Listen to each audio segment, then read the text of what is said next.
Prestasiebestuursvergaderings is noodsaaklik vir die evaluering van werknemers se vordering, die verskaffing van terugvoer en die bepaling van toekomstige doelwitte.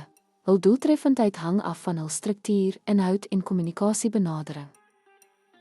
'n Doeltreffende prestasiebestuursvergadering moet goed voorbereid wees, met duidelike doelwitte en ondersteunende data. Oop en konstruktiewe dialoog verseker dat werknemers betekenisvolle terugvoer ontvang en verwagtinge verstaan. Vergaderings moet fokus op beide sterkpunte en areas vir verbetering om ontwikkeling aan te moedig. Prestasiebestuursvergaderings moet in lyn wees met organisatoriese doelwitte en billik en konsekwent uitgevoer word. Vertroulikheid en professionaliteit moet gehandhaaf word om 'n produktiewe bespreking te verseker. Opvolgaksies en doelwitstelling moet vasgestel word om toekomstige prestasieverbetering te rig.